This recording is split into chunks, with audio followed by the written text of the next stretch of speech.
Yesu Kristo ukukuza kwe urumva ko byari mu mugambi sinigwa ndasubira inyuma ukungene yasamwinda ukungene byagenze kuri Maria na Yosefu mugabo urumva ko byari mu mugambi w'Imana ukugira ngo Imana izocungure amahanga icungure wewe na jewe namoko yose yo mwisi urumva ko yambaye umubiri yigira nk'umuntu avukira amezi 9 nk'abandi nkuko nawe wavuse nkuko na je navuse kugira ngo yiyegereze umuntu kandi wibuke ko ijambo ry'Imana mu gice muri Yohana igice ca 3 ku murongo 16 niho hatubwira ibintu by'urukundo rw'Imana kubw'urukundo rw'Imana Imana yakunze abari mwisi niko kwatumye itanga umwana wayo w'inege umwizera wese ntazofera ariko ahabwa ubugingo budashira bisobanurwa rero kugira ngo Imana imutange kwabaye urukundo rw'Imana kandi kugira ngo na Yesu yemere kuza ngaha mwisi kwabaye urukundo akunda abantu ni nayo mpamvu rero yavuze ngo yabira umubiri uwo mubiri yabiriye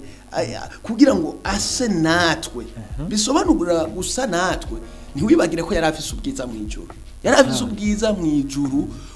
burengeye mugabo aravuga ngo ubu bwiza bwa papa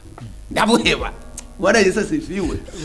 aravuga ati reka manuke ucungura abantu nubwo bwiza nibwo ngaha Yohana yareka avuga ngo mwibuke yuko yari yambaye ubwiza bumeze nk'ubw'umwana w'ikinege ego bwase wo mwijuru aravuga ati ndabuhevye reka manuke reke gucungura abantu Imana ni Imana y'urukundo mu gitabo cyo kuvayo mu bice bya 11 kija gice cyose hasomye baratwereka ukungene Imana yabashikirije Pasika Abisirayeli rero navuze ngo je ndavyita kare gucungurwa ibanga ryo gucungurwa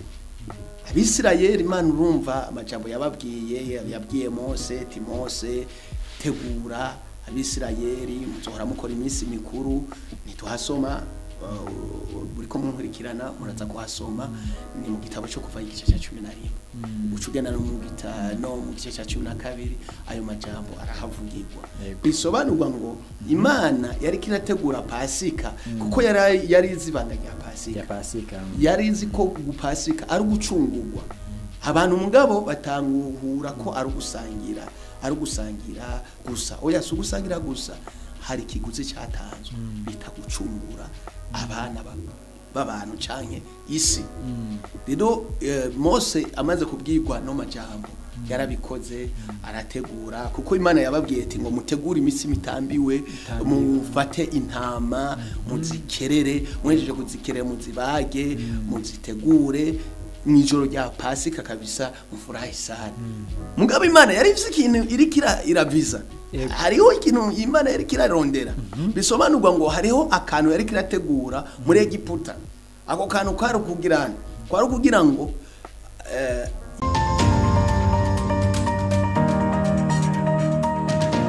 Shalom nshuti bakunzi bagenzi babanye aho muri hose ndabaramukije amahoro y'Imana abane namwe nizera neza yuko muguwe neza irashobora ko ari ku murango canke ari mwijoro nizera yuko aho muri hereye hose muri mpore kandi muguwe neza ku mwanya mwiza dushitseko kandi ni Pasi y'Amatene niwe aho abashikiriza ikiganiro cy'ijambo rero kuri umwanya mwiza reka kwatanije nyene sinitambaniro rera umwanya mwiza w'ijambo reka ndafise umutumire nawe nyene ayibwire imbere yuko dutangura idonido kwituntu cyatu zinduganye kuno mwanya karibu mushitsi murakoze cyane Imana ibahezagire murakoze kumpa ikaze hano muri studio Imana ibahezagire cyane ego ku mazina abatanzi nitwa Niyonzima Isaac uvuga butumwa ego cyane ndi hano kubganyu kugira ngo dusangire ijambo ry'Imana n'abariko baradukurikirana Imana ibahezagire amen Nazo turagwaye kaze muri ndiho Gospel TV turagwaye kaze ku mwanya mwiza yavuga ati uno mwanya indwi nziza twitire Pasika twitire Pasika mu kwitegurira kugira ngo nabahereye hose ndazi benshi muri mwebwe muko mwitegurira Pasika aho igera mbega iyo umuntu yumvise Pasika canke ijambo Pasika niki Pasika ndazi benshi bariko barayitegura kandi ndabifurije indwi nziza ya Pasika abantu bariko baradukurikirana. Pasika novuga ngo ni ku muntu wese yemera Yesu Kristo n'umwami n'umukiza mu bugingo bwiwe. Uwo niwe muntu wa mbere numva ko ayihimbaza kandi agatahura ico Kristo Yesu yakoze. Bamwe hari igihe bategura kwinezereza, abandi bagategura imisi mikuru mu miryango yabo, kandi ibyo ni byiza. Mugabo igikomeye cya mbere nuko twibuka ko hariho umwami wacu Yesu Kristo yadufiriye. Ni nayo mpamvu genda yitwa ngo ni Pasika yo gucungurwa, y'abacunguwe. Ego y'abacunguwe kabisa. Ku isi hari imisi mikuru ishika nk'itatu duhimbariza hamwe dusangiye nk'abakristo. Hari umunsi mukuru bita Noel, hari umunsi mukuru bita gutangura umwaka twifuza umwaka mwiza, hakaba undi munsi mukuru bita Pasika. Iyo ijambo ko turi ku Pasika, two turitegura Pasika, umuco ku muntu wese aho hambere uravye kuvayo habavuga ati ngo kuvayo igice cya 12 mu 11 havuga ati ngo uko abariko muzozijya muze muzige mukenyeye mwambaye inkweto mufashe inkoni mu minwe muze muzige vuba na vuba, iyo niyo Pasika yanje jiwe uhoraho. Tukaca turaba na Yesu imbere yuko apfa yarasangi n'abigishwa biwe. Mbega ni kirtire Pasika turumva yuko mu gisano rya kera isano ry'ubu turumva yuko hagarukamo ikintu cyo gusangira. Mbega Pasika kuri icyo gikorwa isiguye iki? Ni kirtire impamvu Yesu Kristo yabivuze uko akababwira ngo uko muzoba mukoranye muzo kwame mwibuka, bisobanurwa ngo twebwe abisezerano rishasha ni ikintu novuga ngo Yesu Kristo yadusigiye. Kandi urazi ko Bibiliya itubwira ngo hari mu minsi yegereza Pasika, kuko hariho igikorwa yagira kore cyo gucungura abantu. Kandi hajyanye abigishwa ntibabitahura, ngabo wene yaratahura ibyo arimo, kuko yarababwiye ngo iri ni ryo ryanyuma namwe tugiye gusangira. Iyo bisobanurwa ngo si umugenzo oya, ahubwo ni nitegeko. Nitegeko ko abantu bose abakristo bemera Yesu Kristo n'umwami n'umukiza mu bugingo bwabo bakwiye kwama bariko baribuka gusangirira hamwe canke tukibuka intsinzi yabereye ku musaraba ya Yesu Kristo. Ku mukristo ariko aradukurikirana aherereye hose ku Pasika, hari abakijijwe n'abadakijijwe, twese turahimbaza Pasika. Iryo jambo ubahereza ryo ku Pasika kaze. Murakoze cyane, nagira mbwire abantu bariko baratwumviriza. Iki kintu bita Pasika tutahure neza yuko ari gikorwa cyiyumviriwe ko cyari mu mugambi w'Imana guhereye mu ijuru. Rero ni nayo mpamvu somye amajambo y'Imana ari mu byahishuro Yohana 5 ku murongo wa 2 kugera kuri 5 batubwira ko uyu mugambi wahereye mu ijuru wo gucungura umwana w'umuntu canke gucungura abantu mu isi. Bibiliya imbwira ngo Yohana mu bintu yereswe abona igitabo kinini ya cyane, ariko harabura umuntu yoshobora kuzingurura kiriya gitabo. Bibiliya ivuga ngo mwijuru no mwisi ni kuzimu ngo harabura umuntu yokwakira ico gitabo kugira ngo akizingurure, arabe ibikimatanije, arabe ibiri ndani mu mibabaro, kuko hari hakenewe umuntu yocungura isi, yoza gucungura ukiremwa muntu. Ariko ijambo ry'Imana rivuga ngo Yesu Kristo ubwiwe agereranwa n'intama n'umwagazi w'intama, niwe yavuze ngo niwe yahaguruse atora ico gitabo arakibumbura. Inyuma yaho batubwira ngo Yohana kibibona yararize cyane, ariko mu marayika yavugana na Yohana hari mu kizinga ca Patimo, hari mu buryo bw'iyerekwa, abwirwa ngo Yohana nturire, humura, hariho intambwe yo mu muryango wa Yuda yanesheze byose. Hallelujah. ariwe Kristo niwe agiye gucungura amahanga. Bisobanurwa ngo rero hari umugambi w'Imana wari uhari kugira ngo abantu baze bacungurwe. Bisobanurwa rero ngo iyi Pasika jewe ndayiha agaciro kanini cyane, ndetse n'abariko baradukurikira ko ari ugucungurwa kw'abana b'Imana. Bisobanurwa iki? Hari reka mbandanije mu ijambo nateguye y'uno munsi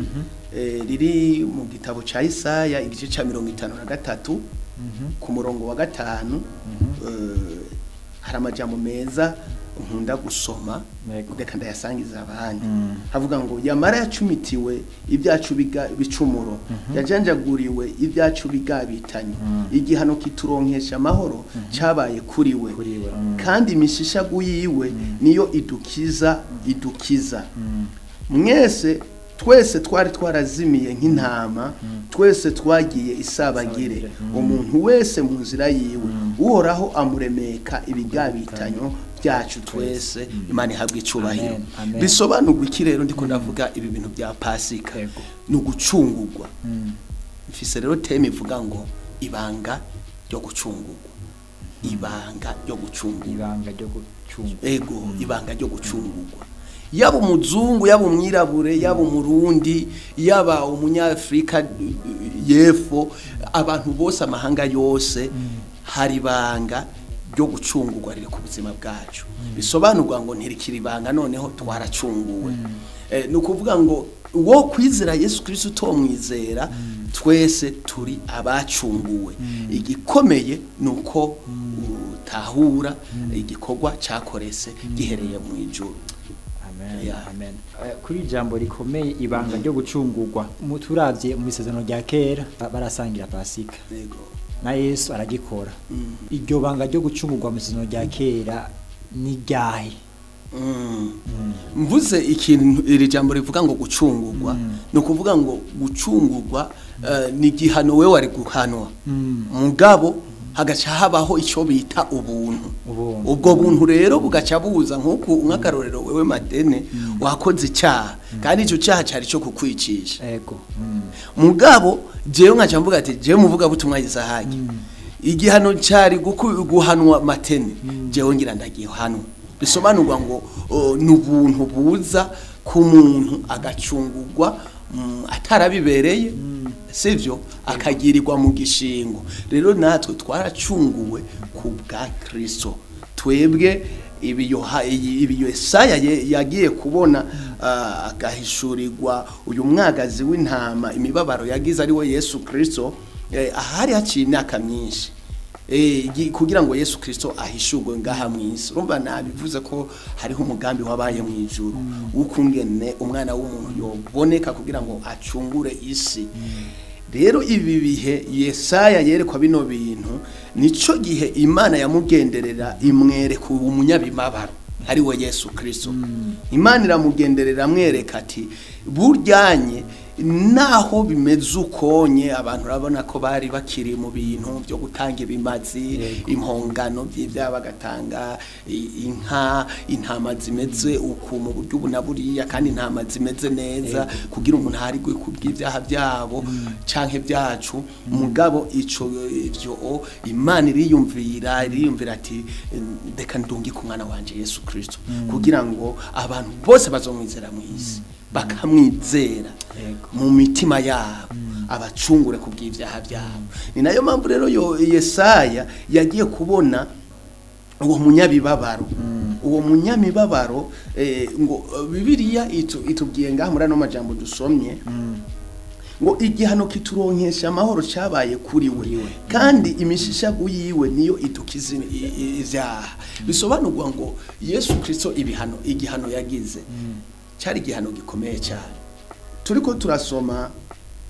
ayandi majambo tubona ngaha nyene mu butumwa bwiza uko bwanditswe na Yohana igice cya mbere ku murongo washize. Havuga gute? Yohana igice cya mbere umurongo wa 14 havuga ngo kandi uwo jambo yihaye umubiri abana natwe, twitegereza ubwiza bwiwe Yego. n'ubwiza bumeze nk'ubw'umwana w'ikinege ava kwa se Yego. yuzuye ubuntu n'ukuri. geza ngaho Amen. nyine amen bisobanurwa ngo Yesu Kristo ukukuza kwe urumva ko byari mu mugambi sinirwa ndasubira inyuma ukungene yasamwinda ukungene byagenze kuri Maria na Yosefu mugabo urumva ko byari mu mugambi w'Imana ukugira ngo Imana izocungure amahanga icungure wewe na jewe n'amoko yose yo mwisi urumva ko yambaye umubiri yigira nk'umuntu avukira amezi 9 nk'abandi nkuko nawe wavuse nkuko na je navuse kugira ngo yiyegereze umuntu kandi wibuke ko ijambo ry'Imana muri Yohana igice ca 3 ku murongo wa 16 niho hatubwira ibintu by'urukundo rw'Imana kubw'urukundo rw'Imana Imana yakunze abari mwisi niko gwatumye itanga umwana wayo w'inege umwizera wese ntazopfera ariko ahabwa ubugingo budashira bisobanurwa rero kugira ngo Imana imutanye kwabaye urukundo rw'Imana kandi kugira ngo na Yesu yemere kuza ngaha mwisi kwabaye urukundo akunda abantu ni nayo mpamvu rero yavuze ngo yabira umubiri uwo mubiri yabiriye kugira ngo ase natwe bisobanura gusa natwe ntiwibagire ko yari afise ubwiza mu ijuru yari afise ubwiza mu ijuru burengeye mugabo aravuga ngo ubu bwiza bwa papa ndabuheba wana Yesu sifiwe aramuheba aravuga ati reka manuke ucungura abantu rero ubwo bwiza nibwo ngaha Yohana yareka avuga ngo mwibuke yuko yari yambaye ubwiza bumeze nk'ubw'umwana w'ikinege ego bwase wo mwijuru aravuga ati ndabuhevye reka manuke reke gucungura abantu niyo mpamvu rero no Pasika turiko abantu umve yuko iryo jambo uvuze ko yabonye yuko atagomba hari jambo rivuze ifashije riri muri abi Filipi igice cya 2:8 kandi abonetse afise ishusho nk'iy'umuntu ego ngo yicisha bugufi araganduka no gushitsa ku rupfu kandi urupfu rwo kumusaraba nico catumye Imana imushira hejuru cyane ikamuha rya zina rirengeye andi mazina yose kugira ngo amavi yose azafukame mu izina rya Yesu ahivyo mwijuru n'ahivyo kwisi n'ahivyo kuzimu aha nyene mbega umuntu niki aho Imana imwibuka rumva umwana w'umuntu mu mugambi w'Imana urabona dusubiye mu isezerano rya kera mu itanguriro abantu benshi biyumvira ngo Pasika burya Pasika yatanguye kuva kera yatanguye kuva kera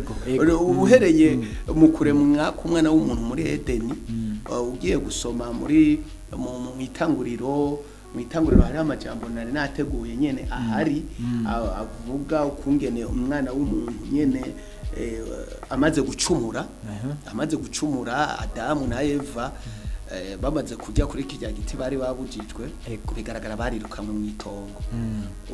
usomye mu bice bya 2 mu itanguriro urabibona mugabo inyuma yaho Imana iraraba kubw'urukundo yakunda umwana w'umuntu kuko mu buzimu muri mentalite cyangwa mu byumviro by'Imana Imana yashaka ko umuntu azobaho ubuzima bwose naho Satani yaje akazunguruka umugambi w'Imana hajya nagira nkubwire nta cyabuze umugambi w'Imana kuzura Haleluya. Rero ndacabandanya gato. Rero iki gihe Imana ikiriyumvira ati naho uyu muntu yakoze ikicaha kandi urabona gukora icyaha k'umuntu yaciye yisanga ari amenya ubwiza bw'Imana bumuvako acasigara ari gusa wibuke ko hariho n'ijwi ryamanutse kuri Adamu uri hehe mu itongo tinumvise ijwi ryawe kinisha aho nyene naragushyiramo Imana ikivuga ati none ngo nindi yakubwiye kuri gusa no kuvuga icyaha nico gitandukanye kibi n'iciza no kuvuga ngo agikoze ico cyaha bisobanurwa ngo ubwiza bw'Imana bwamuvuye ko acahabwa kumenya ati ko nkoze icyaha ariko nisanze mu kindi kibanza burya iyo umuntu akoze icyaha cyayisanga mu kindi kibanza ndategerezwa kubamo ni nayo mpamvu rero ngomba kuvuga iki kintu cya Pasika sikibaye sico twe tuko turahimbaza muri no minsi twibuka urupfu rwa Yesu Kristo n'abakera hari ikintu cyabaye urabona ko haci rero niyo mpamvu navuze ngo gucungurwa burya hacungurwa ikintu hacungurwa umuntu cyangwa hacungurwa ikintu hari ikintu cabaye aho nyene uvuze ijambo gucungurwa gatoya utaraja kuri pasiya gucungurwa eske gucungurwa iba ari igikorwa nyabaki twumve gucungurwa n'ubuntu bega birafite itandukaniro birafite itandukaniro ijambo ry'Imana rivuga ngo ubuntu n'ukuri byazanywe na Kristo muri iri sezerano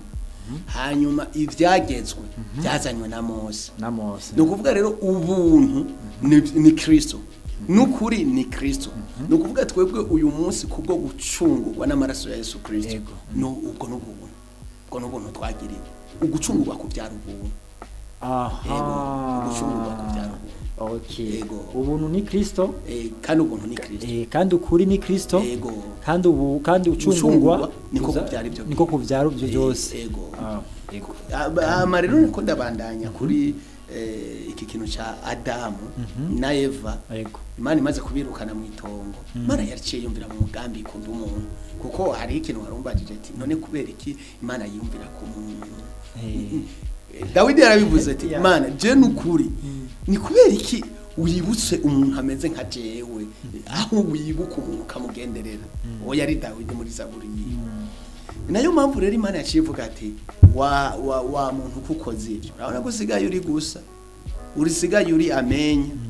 ni Imana yaciye yumvira ati reka n'iki gikoko namaze kwica igikoko Imana ibwira Adamu ati ica kerera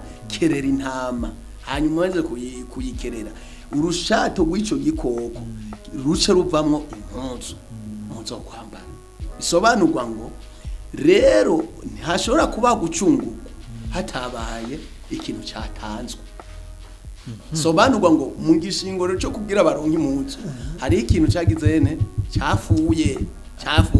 ni nayo mpamvu rero tuciye tuza gukwega gera ko uru rupfu rwa Yesu Kristo kugira ngo twebwe rero tubeho abantu bafise ubuzima bwa Kristo bwo kubaho ibihe byose no kuvuga ngo Kristo nawe yaratanzwe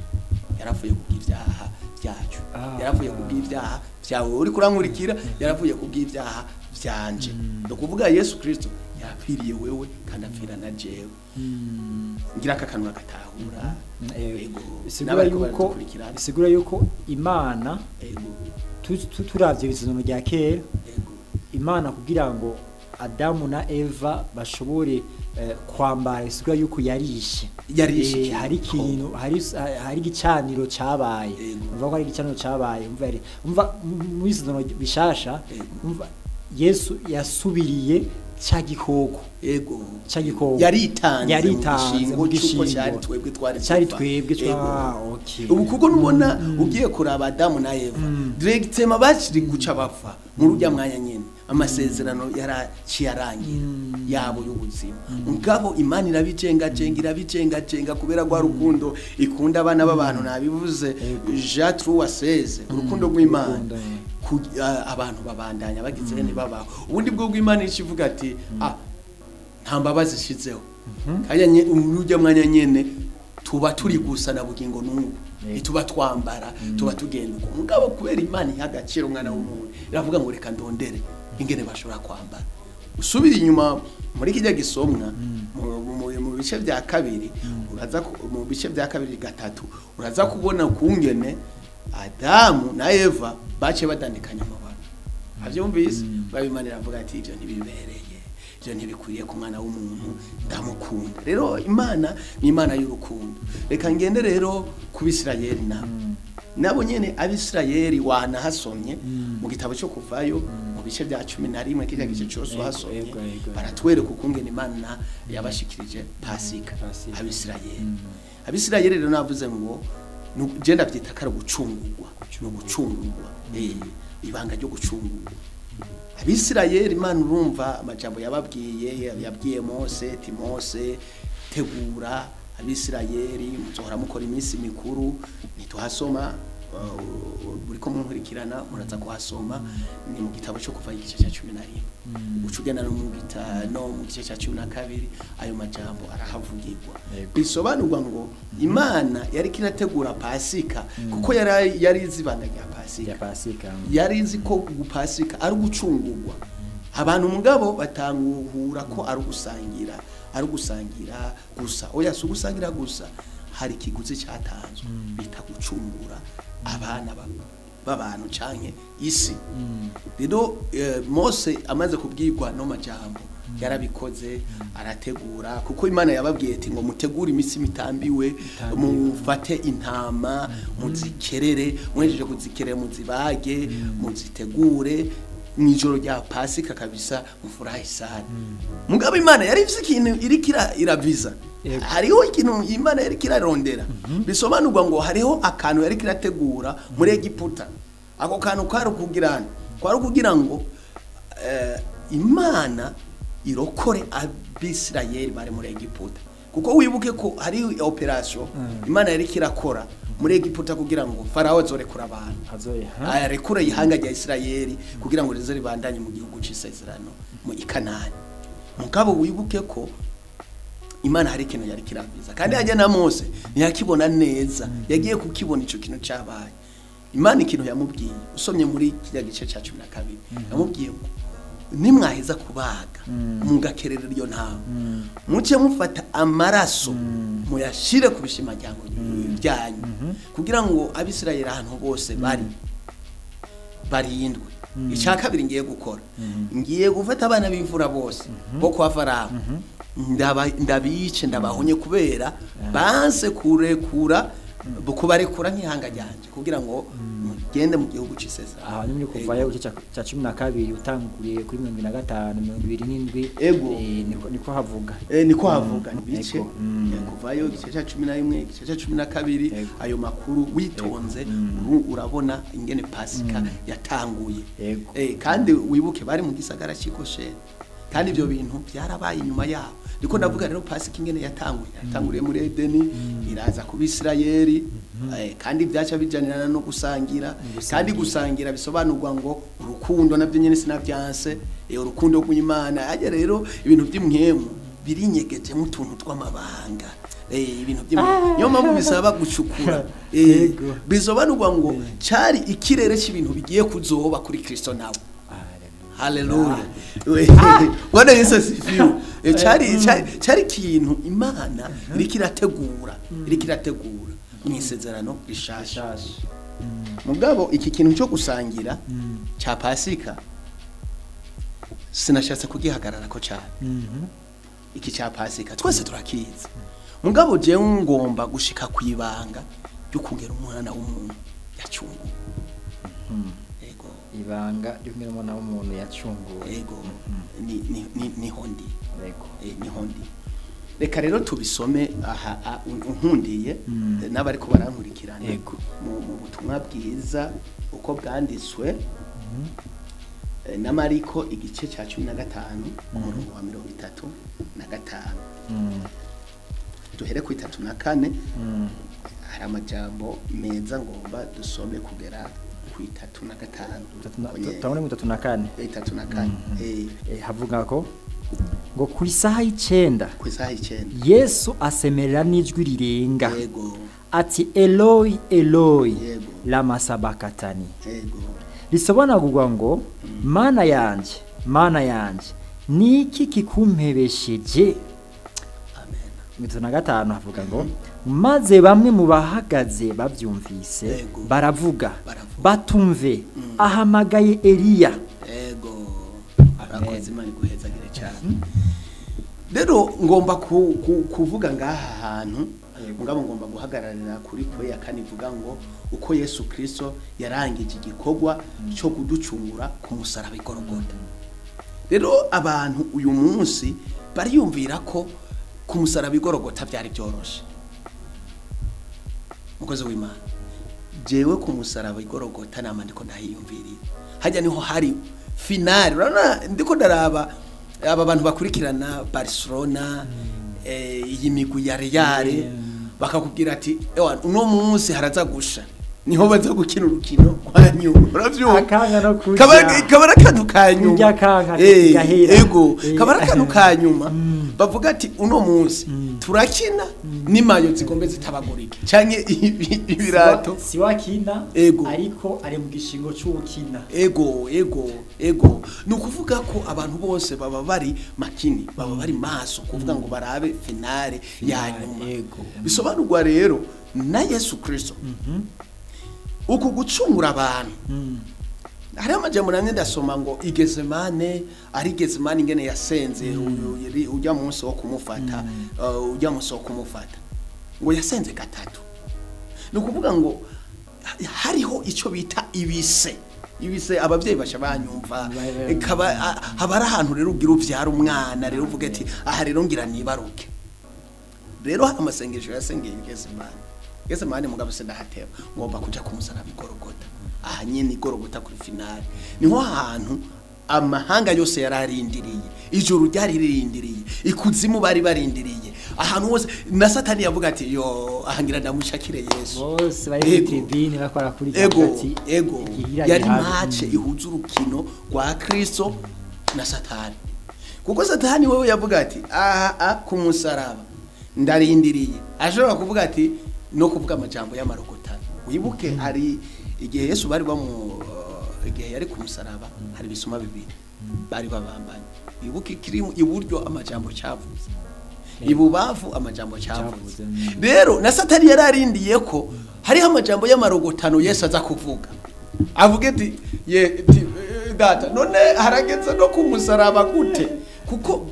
gwari urukino rwa finale ariko Yesu Kristo aravuga ati uko biri kose aha kukanyuma ndiko ndarondera ihanga ry'Imana kukanyuma aravuga ati ndiko ndarondera muvuga butumwa Isahaki ndiko ndarondera naka nukuvuga ngo yarinda igira ivuke ku musaraba yo gucungura abantu kari kukanyuma yari finale ya nyuma kuri rya isengesho maze abiri icuya c'amaraso gutyo ico gise cy'umuvyeyi abameze nkuko umva ko atari ikintu kitari coroshe kubera ubutumwa bwiza bwa Mariko nyene aha 14:32 niho havuga ngo Yesu asengana umubabaro ari Gezemane nukuvuga ngo yasenze gatatu ubwa mbere asiga ngo abigishwa quelque part muri iryo shamba rya Gezemane arababwira ati musigare ngaha ndoye gusenga Bibiliya ivuga ngo mbere yagiye ahantu botera nkibuye arasenga ubwa mbere arasubira inyuma asanga barasinziriye abigishwa arasenga n'ijya kabiri asanga barasinziriye acabwira Petero ati none Petero wewe vipi gute ushobora gusinzira tura ahantu muri danger mugabo bigishwa ntibabona ivyari ivyo ni nka kurya haba ikintu kaza wumva ngo yongo nakayafuye tego ngo narimaze iminsi nisinzirirako bari bafise nabo nyene ibicuro n'umubabaro gusa ntibabitahura ariko Yesu yaraze byarimo kuko yavuga ati iyinda ni ngombwa ivukire ku musaraba igorogota bwana Yesu asifiwe hari ikintu cabaye igorogota abantu b'Imana hari ikintu cabaye igorogota reka dushimire Imana ko Yesu Kristo ku musaraba yahaneshereje impamvu rero Yesu Kristo yaneshereje ku musaraba nawe urugunesha mu izina rya Yesu Kristo turabanesha mu izina rya Yesu Kristo ko Yesu atananiriwe ku musaraba igorogota ariho twashunguriwe ngo niho yikoranirije amahanga yose aravuga ngo birarangiye natwe ntituzonanirwa turabanesha mu izina rya Yesu Kristo urashobora kuba uri kuneshwa n'ivyaha urashobora kuba uri kuneshwa n'ibibazo n'ibigeragezo ako dufishwa nesheje ni Yesu Kristo rero niyo mpamvu nagomba gusigura uyu murongo ngo kuri no saha 9 ngo arasemerera n'ijwi rirenga aravuga ngo Eroyi iramasaba gatani risobanurwa ngo mwami wanje nigiki kikumpebesheje canke mana yanje bisobanurwa ngo abantu benshi harigiye biyumvira ngo Yesu ngo yarananiwe ntiyananiwe turabizi ko insinzi yayitahanye ariko wibuka umuvyeyi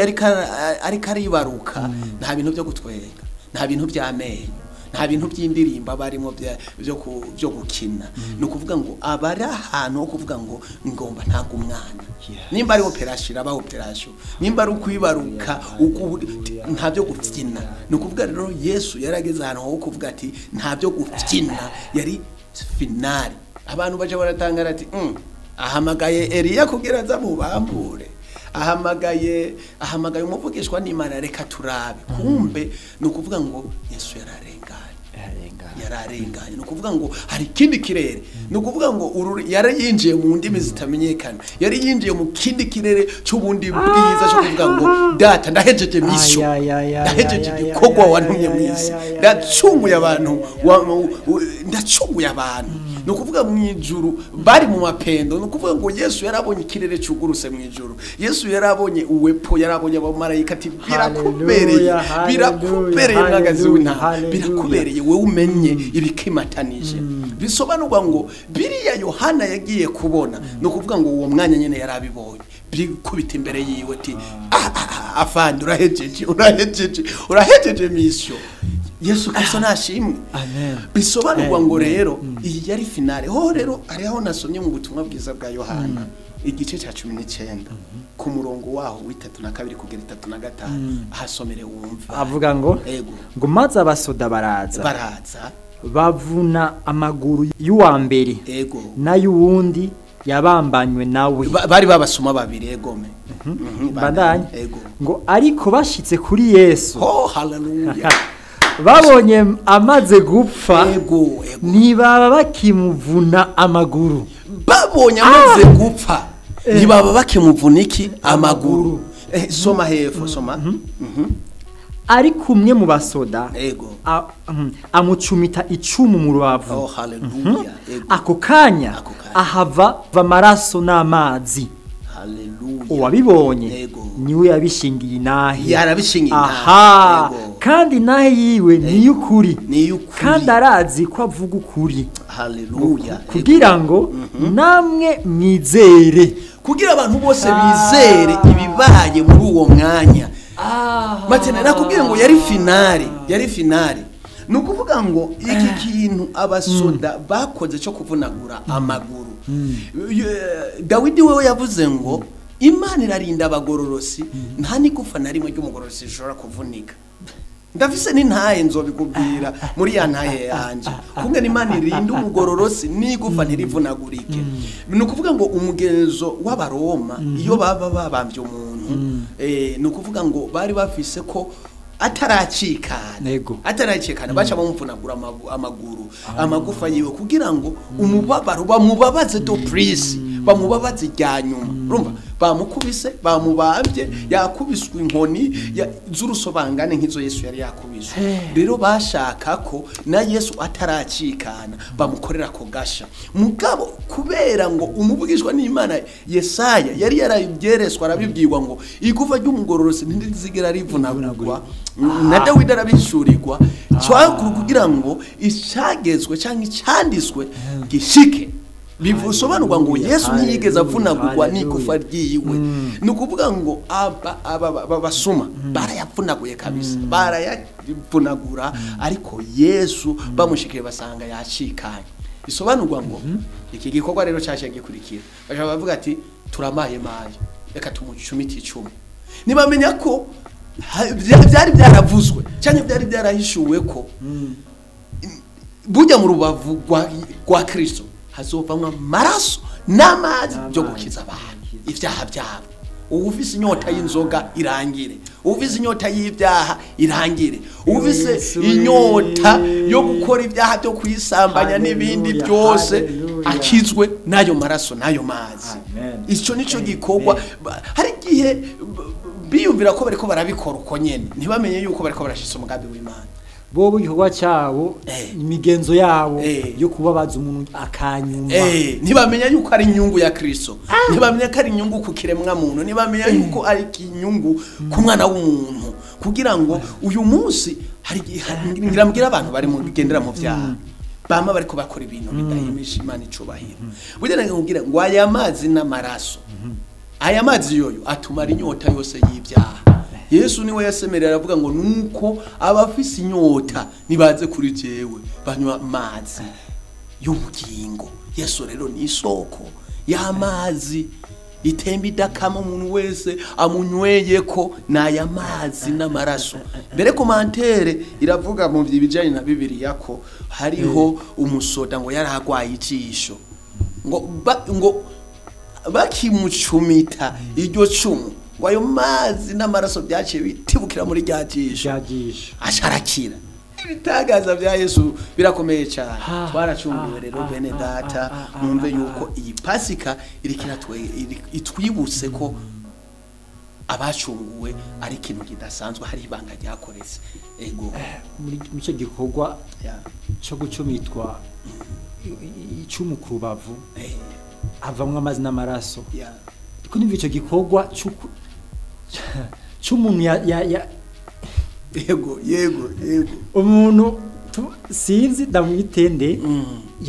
yafata iyo message arayitanga, afata iyo message avuga ati reka barabishingira intahe. Bibiliya itubwiye ngo abari bahagaze aho nibo bagiye barabishingira intahe finale y'ibibaye ku musaraba. Kino gikorwa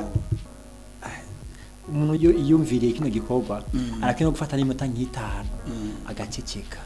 akiyumvira ku rukundo rw'Imana, urukundo rwa Kristo, akiyumvira impamvu uko Kristo arakwifata n'iminota agatuza, akiyumvira gusa umuntu ni iki aho Imana imwibuka. Yego ngaca ndaba iyi message wagiye kurungika message y'urya rupfu rwiwe, warungitse message kutavunwa, maze avuga ati ngo nkuko vyari vyanditswe, sio ko muri rwa rupfu mu byacu bamucumitsemo bacibuka ivyanditswe na Yesaya yuko atagufa ry'umugororotsi izigera rivu. Ego no kuvuga ngo byari mu mugambi w'Imana kugira ngo Yesu Kristo aze gucungura abantu.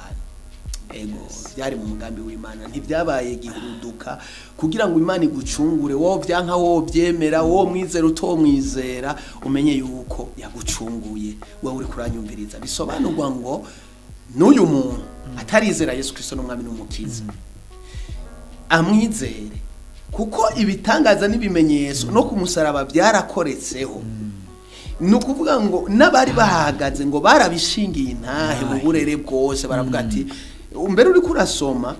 hariho umusirikare komandazi w'umusirikare, umukomanda yarahagarariye ibyo, abonye ibibaye n'ubwira kabiri bwose bubaye igorogota, yashavuga ati nukuri uyu muntu yari umwana w'Imana. Uyumvire komanda afande arongoye abasirikare nk'ijana, akavuga ati nukuri uyu muntu ndavye ibintu bibaye yari umwana w'Imana. Icyo kintu bazi ko Yesu mu buzima bwose yabaye ntibigeze bamutahura, ntibigeze batahura uwo ari we, kuko ivyo yavuga byose, imigani yose yagenda araca, namwigeze atahura imigani yiwe. Ariko icyo gikorwa cy'uwo mukomanda, kuko turavye ubuzima bw'ubu umwe wese hari ukuntu abayeho mu buzima abayeho, arafise kungera umwe wese abashaka ko bamwita. Nimba uzi yuko umuvuga butumwa, urakeneye yuko bakwita kuri umuvuga butumwa. Nimba uzi ko umu engineer, urakeneye ko bakwita kuri umu engineer. Ariko urabona yuko Yesu mu byavuze byose narakiye bigeze bamutahuramwe, ariko kubw'urupfu rwiwe yararonse izina riruta n'amazina yose. Irya jambo wasoma mu Filipi rivuga ngo yahawe izina rirengera yandi mazina yose, kugira ngo abari mu isi bose baze bafukame, indimi zose zize zifukame. Umva Yesu ni rurangiza, Yesu Kristo ni rurangiza kabisa, ni rurangiza. No kuvuga ngo ibintu byose byakorese byabaye live. Niyo mpamvu abantu twobahamagarira kwizera Yesu Kristo n'umwami n'umukiza, n'umwami w'abami, n'umwami adasanzwe. Ijambo ry'Imana rivuga ngo ni wafise urufunguruzo w'ikuzimu no mwisi no mwijuru. No kuvuga yahawe ubushobozi bwo kugara. Ni nayo mpamvu rero ijambo ry'Imana niryo rimbwira ngo muri Yohana igice cya 14 havuga ngo Yesu niwe nzira no kuri no bugingo, nawe ushika kwa data atamuciyeko. Abantu rero ndabahamagarira ngo bizere Yesu Kristo umwami n'umukiza, niwe mucunguzi wacu. Twaracunguwe. Muririmbyi niwe yavuze ngo narahariwe, naracunguwe, ndumwana w'Imana, haleluya, ndumuraganwa na Kristo, none ubu nduwidegembya. haleluya turabidegeja kuko gucungurwa n'amaraso ya Yesu Kristo. Amen. Kristo. Amen. Ego. Amen. Amen. Murakoze. Amen. Ego. Cyane. Amen. Ni nzira yuko kuko dukurikirana kuno mwanya mwiza twafashe to turayaga ku bya Pasika. Umwe wese amenye ko Pasika kuko ubu nyine Yesu yaducunguye ko ivyaha bya Jona wewe ari byo Yesu byatumye aza hano ku isi akadupfira n'umubaro mwinshi. Ni nzira yuko nta zina rindi risumba ni mazina ukuta Yesu kuko nawe ushaka ukavuga amazina afite amazina menshi nandi bamwise ariko ni nzira yuko wewe utarakizwa utaratura ni nzira yuko hari ikindi kintu ubuze uko Pasika ko abandi banezera ni nk'umisi mikuru bakanezera gusangira bakarya bakanywa si bibi bako bose basangirira hamwe nizira yuko igikorwa ca Pasika cari ikintu tuvuga ati reka tuje hamwe dusangiriye hamwe kureka twibuke urupfu nyine yaducunguye kuko ngo mu gishingo cyacu niwe yagiye niwe yatwitangiye. Ego amen amen. Tugafungura tuvuga ati dukubite ji dukubite ifiriti twibuka bashi mugabo yine imibabaro ti Yesu warakoze Mana warakoze kumutanga gusangira no kuri sibibi ariko twibukanye yuko ari urukundo rutwereka ko hari ugucungurwa kwabaye ku buzima bwacu. Mukozi w'Imana Isaac sabwe ndagushimiye murakoze cyane ndagushimiye mwatwitabye nizira yuko kwadukurikirana bose byabereye inyungu ni ya gose kubw'ino message ishikiriye benshi abakijijwe n'abagiye kukizwa abakijijwe baduza urukundo bakunda Imana na Kristo abatarakizwa nabo prema bakizwe bizere Yesu Kristo nk'umwami n'umukiza yapfuye akazuka yaza ndangiza gatoyi ntari uwundi murongo utibuse muri jewe ubutumwa bwiza bwa Luka 19 ku murongo wa 10 ngo icyatumye Yesu aza mwisi yazanywe no kurondera no gukiza cyari cyarazi nkuko Yesaya yabivuze ngo twazimiye nk'intama twarasabagiye zitagira umwungere ariko Yesu aratwegeranya. Amen. Ego turarangije bakunzi nshuti bagenzi umuryango aho muri hose mwe mwakurikiranye inzira yuko iganiro twagize washofata amazi pembeni uri kuranywa kugira ngo bivuna kanyota nizere ko mwagize ibihe byiza muri kumwe na twebwe kandi nizera yuko ino message atarigwa wenyene ariko ukwiye kuyisangiza abandi uko uzi yuko nawo nyine uri mu gishingo cyo kwibuka ico Yesu Kristo yakoze ku buzima bwawe mu bugingo bwawe iki ini nyungu kuri benshi yirungikira abandi yihereza abandi maze nabo nyene bafashwe uko ino message nyatwese. Ndagushimiye wadukurikiranye ndashimira n'umutumire yatwitavye umwanya wanyu mwafashe Imana ibaheza.